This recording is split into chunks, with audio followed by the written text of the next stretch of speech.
Here's some general tips and things I wish I knew before getting into Kingdom Come Deliverance 2. Also, sorry my voice is so rough, I'm still ill, but let's get into it anyway.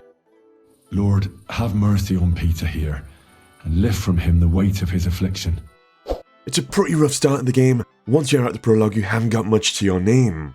It's not designed to be super easy, there's no difficulty options, and limited saving. Stick at it, it's a tough start. It's pretty dangerous, but it's going to get easier. Danger is my daily bread these days.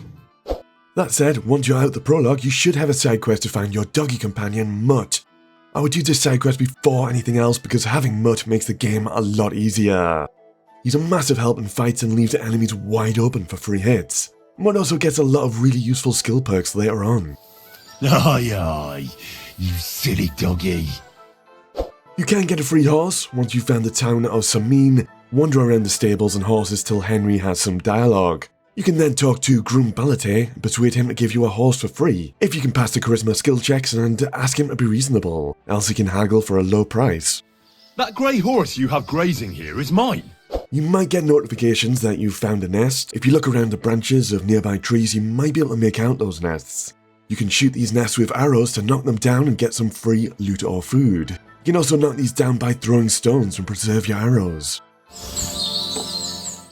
Always carry a few bandages with you to prevent yourself from bleeding to death after a fight. You can always restock at the main trader in the first village. Was wünschst du? A solid but basic way of making money is selling weapons and armor from dead bodies. Trying to focus on the most valuable items because you're going to have limited inventory space early game. You can say that again.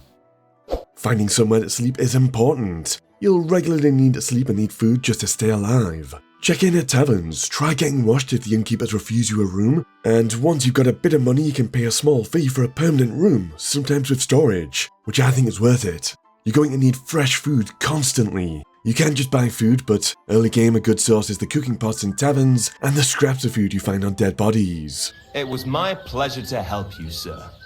Kingdom Come Deliverance 2 was designed to have very limited saving. To make a regular save you'll need to consume a Saviour Snaps. Thing is, the game also comes with a save and quit option. You can abuse this and freely save the game without requiring a Saviour Snaps. You just need to choose this save and quit option and reload the game. That said, you can only have one save slot with save and quit, as in when you save and quit, it overrides your previous save from save and quit. So I'd personally save the game the regular way every now and then, just to create a library of saves in case you need to go back for an achievement or something you missed.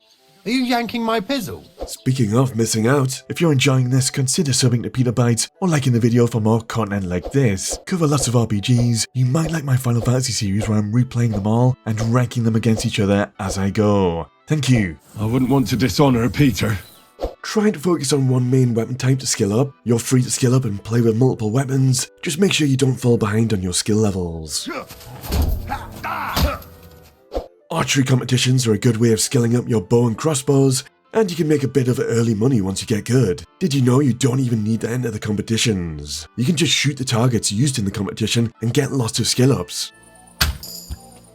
Take any opportunities to skill up, it's good to be prepared. Pick locked doors and chests, gather herbs for alchemy, and you can even level your stealth skill by sneaking while hunting animals. Did you know you can increase your strength skill by carrying too many items and being over encumbered? Pretty cool little trick if you want to raise your strength, but it means you won't be able to fast travel. Are you serious? If you're going for all the achievements, there's one you need to pay attention to from the start. Lent. This means you can't eat any meat and can't kill any animals. Thing is, there's lots of side quests where you need to kill animals, usually wolves. Work around this by punching wolves with your fists. It won't kill them. You can check your progress on this achievement in the general and combat statistics. Can't forget about the wolves. For me, there were a few times that someone just flat out refused to speak to me. I was worried that my game had bugged, but it turned out it was because my charisma stat was too low. You can temporarily raise your charisma by using perfume or by wearing fancy clothes with high charisma. What a tongue! You make for great drinking friend. Talking about clothes, you can save 3 different armor sets in your inventory. Once you're a bit into the game, I recommend having a set for combat, sneaky stealthing around, and a charisma set for talking to people. How's it going? It's shit. Early game, Barra the Beggar will give you tips about a weapon trainer called Tomcat. Go see him. He can train you and teach you the Master Strike for long and short swords. Tomcat will let you practice the move. Basically, time an attack from the opposite direction of your opponent's attack and attack when the green shield appears. The Master Strike is a powerful move and worth learning. I generally found it best to do side quests and tasks as I got them, as opposed to letting them build up in my quest log. A small amount of side quests and tasks are time sensitive once you've triggered them, but at the same time don't get stuck doing nothing but side quests for 50 hours. The game does generally warn you if progressing the story will make certain side quests unavailable. Aye, exactly. I wasn't planning on building a stealthy character, but through the story you will be forced through some stealth segments, and I actually came to really like the stealth mechanics. If a chest or door is too advanced for you to lockpick, then try pickpocketing nearby characters for the key. Wait till nighttime so you're less visible and everyone's asleep. Be open to trying new stuff. Stealth is brilliant for clearing out bandit camps and whittling down enemy numbers to a manageable size. And on those bandit camps, the bandits and chests will respawn after about 3 days, and these camps can be a pretty brilliant source of loot and skill ups, especially if you can quickly sneak around slitting the bandits' throats at night. Once you've got 18 skill in scholarship, you can get an explorer perk, which will reveal everything on the map. Now it's fun to explore for yourself, but later on this is useful to find stuff you've missed. What?